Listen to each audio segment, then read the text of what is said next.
Hey ladies and gentlemen, this is Carmine Sabia for Explain America and wedding bells for Barron Trump at 19? Barron Trump, now 19, stands as a fascinating figure captured between adolescence and adulthood, privacy and public intrigue. Born on March 20th, 2006, he has quietly matured into a striking young man, reportedly around 6'7" tall, who blends a reserved European charm with emerging ambition. From the early days of childhood in Trump Tower and the White House to his current life as a college freshman, his journey is both compelling and enigmatic. Before we start, smash the like and subscribe buttons for more updates.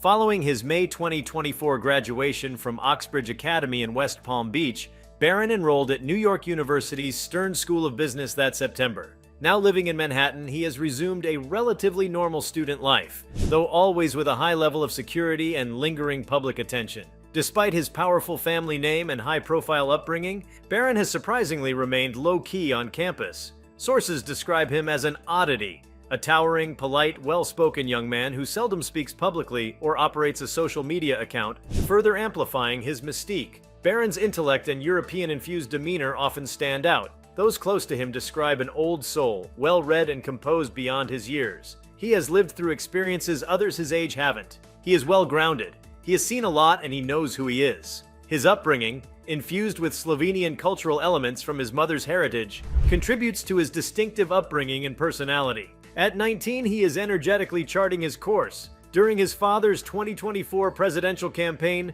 Barron earned credit for helping shape outreach to younger voters, suggesting the campaign connect with podcasters and online influencers, a strategy that reportedly played a meaningful role in his father's victory. Beyond politics, entrepreneurship seems to appeal to him.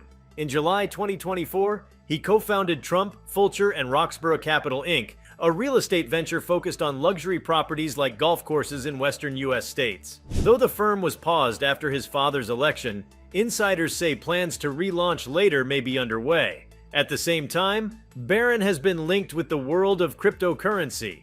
In September 2024, he earned the label of DeFi Visionary from World Liberty Financial and is said to have encouraged both parents to explore engagement with digital assets. Even as his pursuits expand, Barron also remains a social figure under the watchful eye of a protective Secret Service detail. Recent reports hint that he may be dating a really nice girlfriend, according to an anonymous NYU peer, suggesting that despite the limitations of constant protection, he is forging personal connections like a typical college student. Though the Secret Service presence is a constraint, insiders note that agents are well equipped to manage the normalities of young adult life, including romance and social outings. His personality, described as laid-back, polite, and approachable, continues to defy expectations. One source noted, "It's hard to believe he is Donald Trump's son, as he is more laid-back, but he does have some of his moxie in a low-key way." Rumors and social media speculation continue to swirl around Barron. A noticeable absence from public events since his father's inauguration in January 2025 fueled false speculations, including rumors about his health. In reality, his absence is simply a reflection of his classes, his desire for privacy, and the challenges of balancing public curiosity with personal normalcy. In interviews, his parents continue to emphasize his normalcy and his comfort with private life. Melania has consistently portrayed Barron as her priority, protective and devoted to giving him a semblance of ordinary adolescence in spite of extraordinary circumstances. This sense of normalization extends to his academic and social choices. New York appears to have become a genuine second home.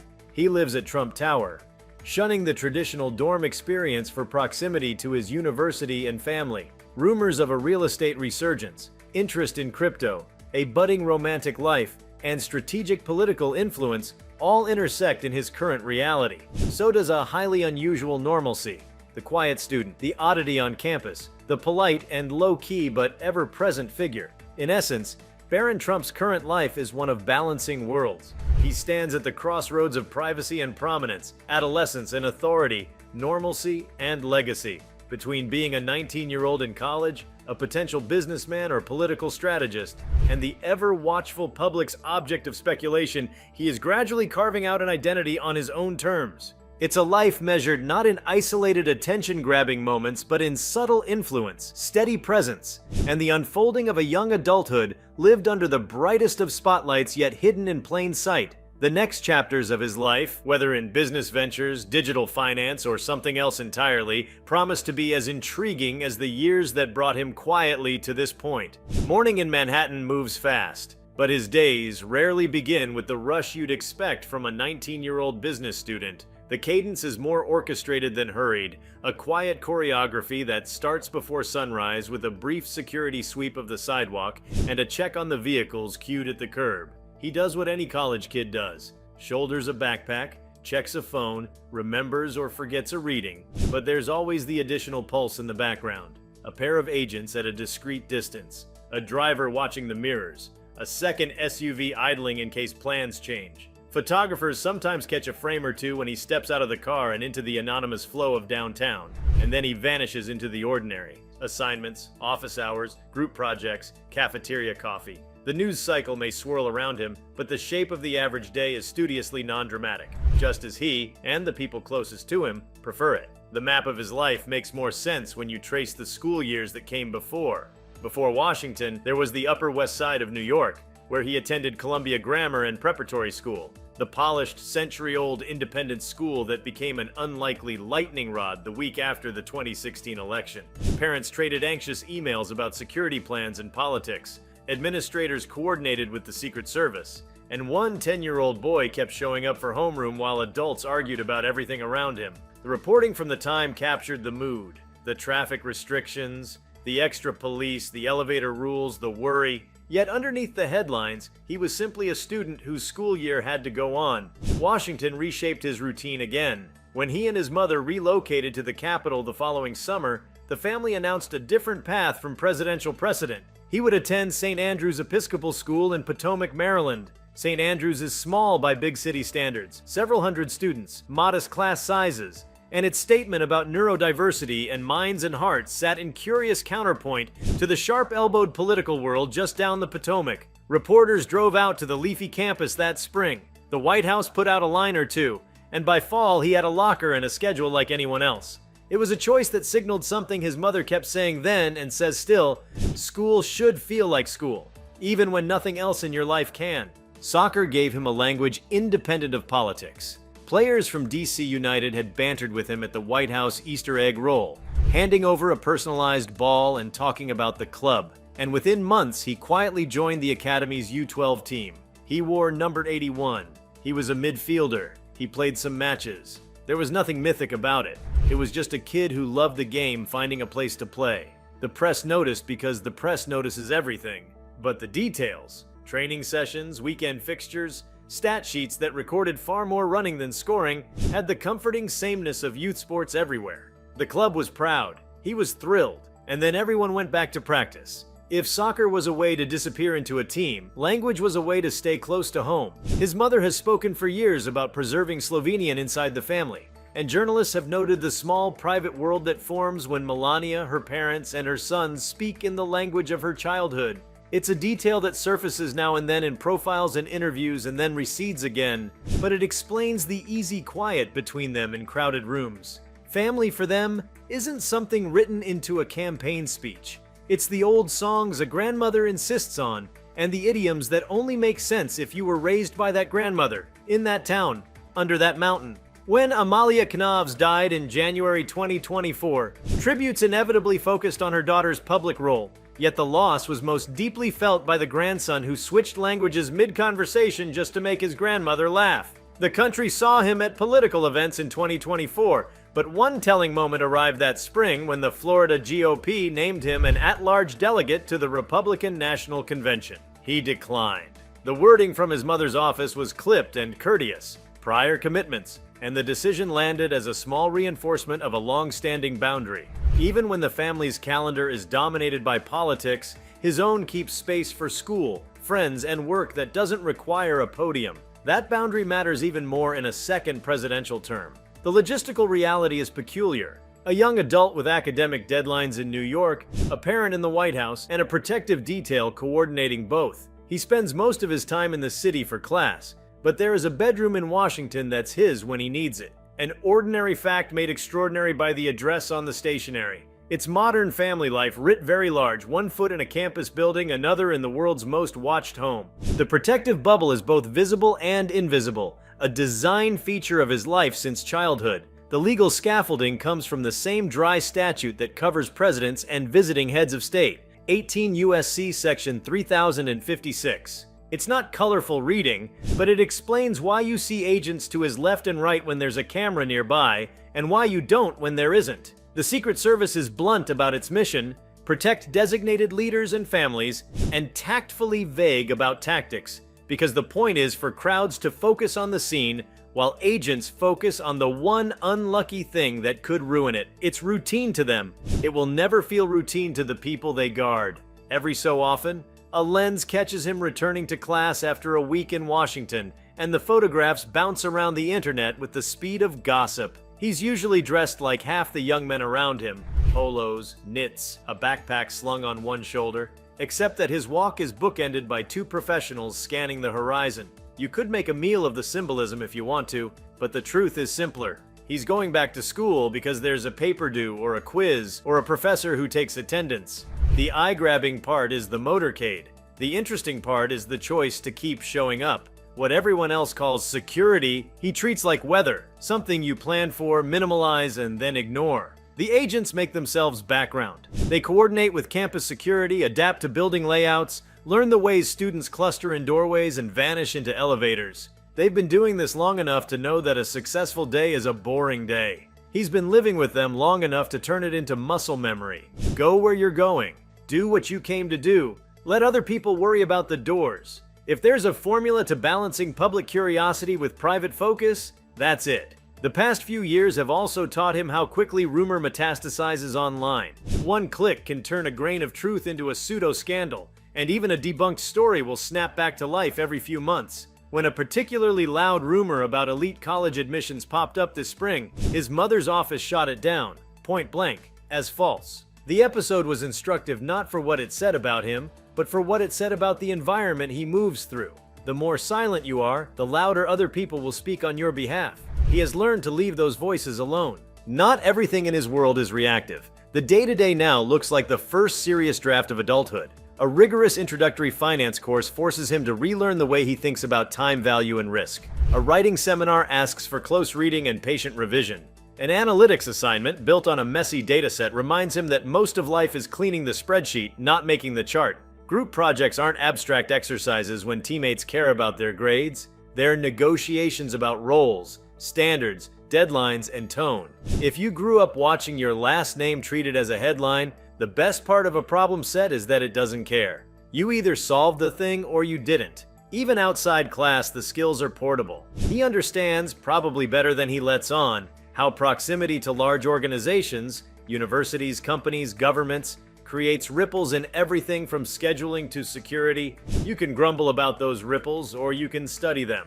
He seems to prefer studying them. The rhythms of an institution are, in their own way, as intricate as a family business. Budgets, operating constraints, competing stakeholders, the steady tug-of-war between legacy and novelty. Watch him long enough and you'll notice that he watches other people, how they organize themselves, what motivates them, who carries the room without raising a voice. It's not the flashy part of an education, but it's where most of the value hides. Family still anchors that learning. The older siblings have their own careers and children. The orbit is big. Holidays can mean a long table in Palm Beach or a crowded room in New York, depending on the calendar. The conversations run from practical to sentimental, and the stories loop back to grandparents who kept the music and the language of another continent alive in an American living room. His grandmother's passing last year turned some of those stories into history, but it also convinced the family to keep telling them.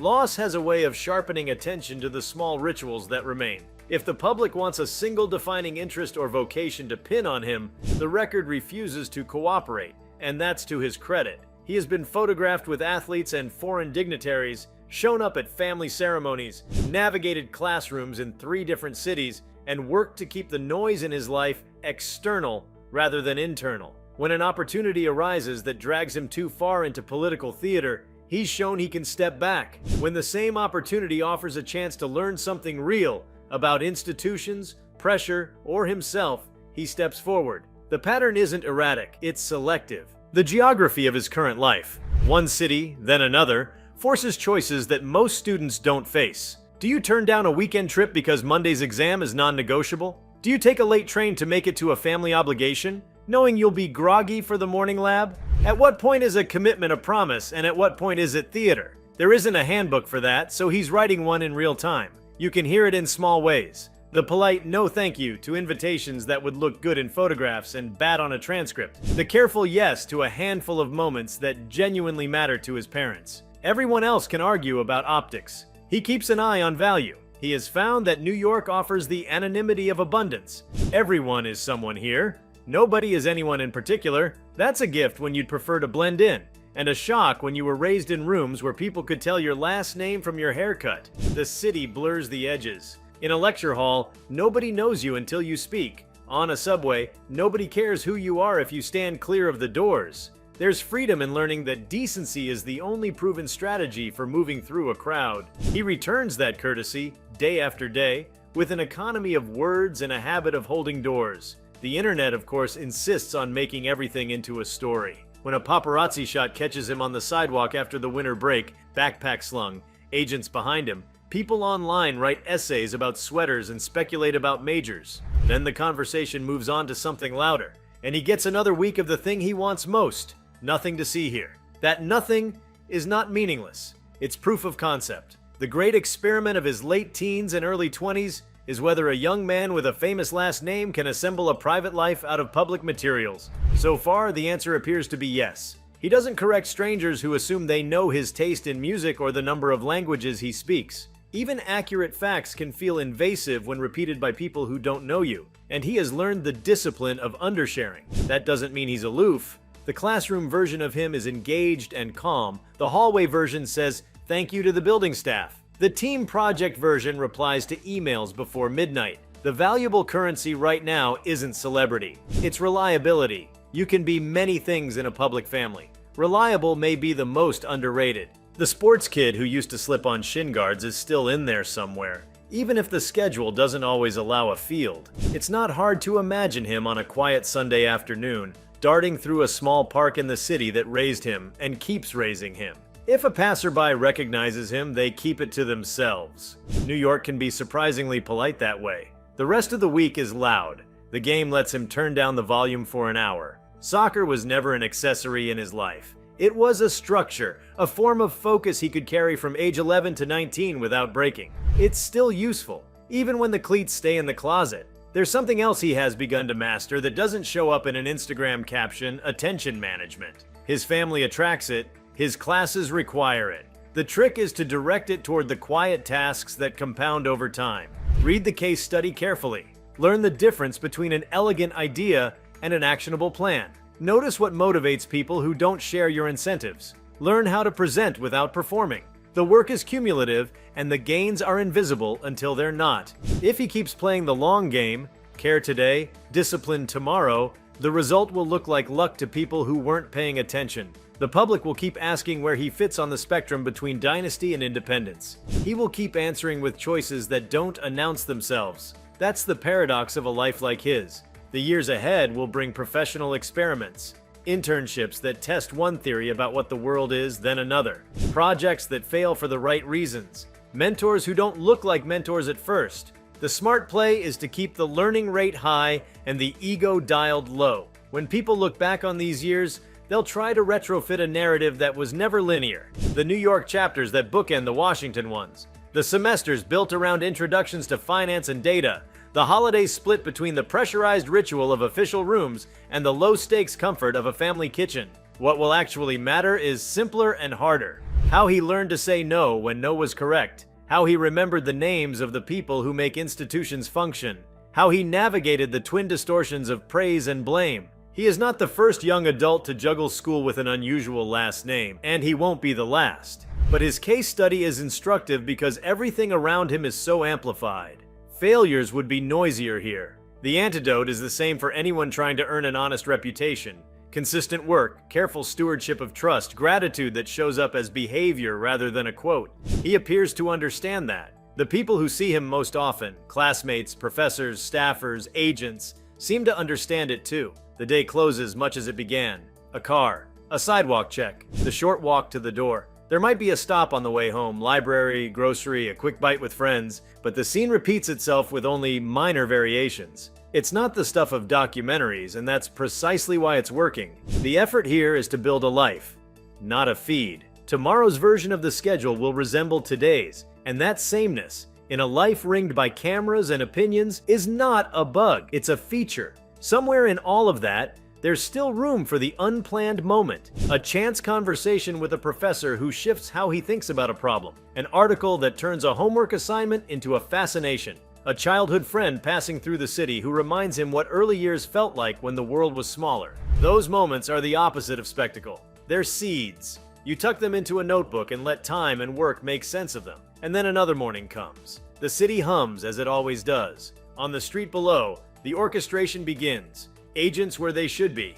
A door held open, a nod of thanks. He steps forward, crosses the threshold from private space to public, and keeps going. Not toward a myth or a storyline, but toward a day that belongs to him. Even as he navigates the world quietly, he carries with him an internal compass. There's a deliberateness to his decisions now. What to say, when to show up, when to stay silent. That wasn't forged overnight. It was shaped by every moment when silence felt safer than a statement, when retreat felt wiser than exposure. He's discovered there's power in absence. A withheld comment can speak louder than a headline. Summer creates another rhythm. When classes pause and university corridors empty, he doesn't escape to an indulgent villa or join extravagant fundraisers. Instead, he alternates between extended study sessions in libraries and short trips into boroughs where his name barely registers. Those quiet Saturday mornings in a Brooklyn cafe, buried in textbooks and overlooked by baristas, are as formative as his academic coursework. They teach him how to be present without presentation, how to occupy space without commanding it, a lesson he clearly absorbs. He's cultivated a small circle, friends who know him not as Barron, but by the rhythms of his conversation, by the calm assurance he brings to a weekend brunch or impromptu study group. Within that circle, he's learned to trust laughter, not cameras, honesty, not optics. One friend mentioned offhandedly that he admired how Barron approached problems. He doesn't jump, the friend said. He observes, then moves. It's subtle praise. It's the kind of praise that doesn't get headlines, but can mean more. Beyond his studies, he's started exploring creative ventures. Digital photography, for instance, attracts him more than it surprises people. He's learning to frame light and shadow, learning that how you focus defines how you see. The camera teaches patience. It teaches compression. In a photograph, he can disable the world's noise and compress meaning into a single frame. That practice reflects back on how he moves through the city, quietly, intentionally, always aware of what he lets in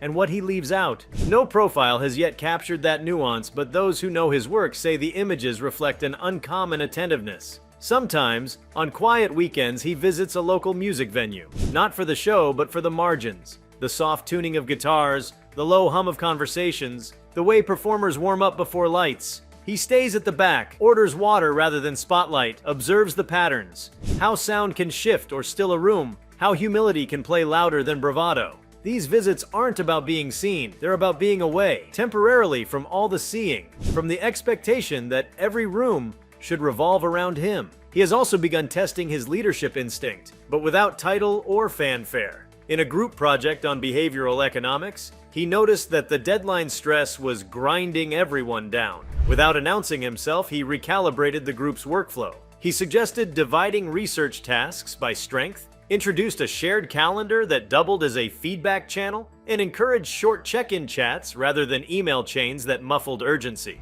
The project soared, not because he led from the front, but because he quietly created structure. That kind of leadership may never make news, but it reverberates through resumes, recommendations, and quietly earned reputations. In moments of downtime, he's drawn to long-form reading, books spanning geology, medieval history, architecture, even horticulture. It's not escapism, it's curiosity. Browsing a book on sustainable roof gardens, he once paused and considered how urban campuses might incorporate green spaces that teach as much as they soothe. His mind shifted from economics to ecosystems in that instant, not as lovers of scale, but of subtle roots and slow growth. That breadth, unremarked in press, but noted by those who exchange books with him, is part of what makes him quietly distinctive. What's more, he's grown keen on cooking, not elaborate, not for the spotlight, but for clarity and routine. He's learned basic techniques: roasting vegetables just so, poaching eggs the way his grandmother might have, seasoning broth until it tastes like care. Cooking becomes an enclosed moment where focus matters and creativity blooms. In those domestic gestures, he's making spaces feel like home. Whether in a Manhattan apartment or a temporary room in DC, it's an intimacy that transcends headlines. He's quietly observant in political spaces without being political. When campaign rallies swirl around his name, he doesn't engage, but he collects impressions. How crowds move, what kind of chants set the tone, where sincerity falls flat, where energy spreads. He learns from thousands of small signals. Political spaces become unwitting classrooms, places where emotion and strategy are welded, where messaging demands precision. He absorbs rather than accents. The language of other disciplines begins to inform his thinking. A linguistics elective has him fascinated by how dialects shape perception, how pronunciation conveys nuance. When a Russian peer describes a word as soft, he realizes how vocabulary can carry emotion, not just definition. That awareness transfers to his own words. He starts testing tone, how brevity can be precise,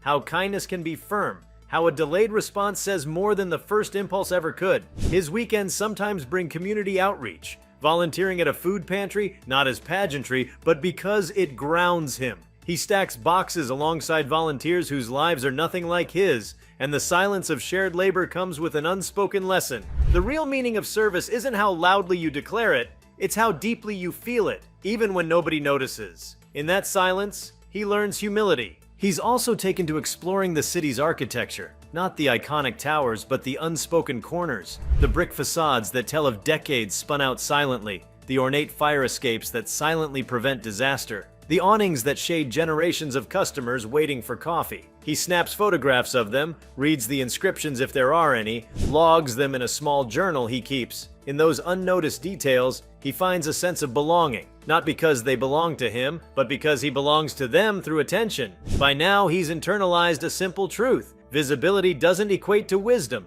Instead, wisdom whispers. It shows up in how you remember someone's name, how you respect time zones when scheduling calls, how you walk away from easy recognition and stay for a conversation that matters. He values being less flashy, more actual. A friend once told him, laughing, that he reminded her of a tree. You're tall, steady, and people forget you're there until they need shade. He didn't correct her. It made him think of presence differently. It made him see how rootedness matters more than reach. A tree doesn't perform, it supports. He occasionally writes in a personal journal, not for publication, not for quotes, but to parse decisions. Should he pivot a summer internship towards sustainability? Should he test the contours of journalism just to see what breaks? The entries are private, but the process matters. Over time, they'll map the path he literally never announces. Recently, he accepted an invitation to guest teach a macroeconomics section, one lecture only, not as the president's son, but as a peer relative to upperclassmen who'd already taken the class. He prepared a single hour that leaned into his strengths: clarity,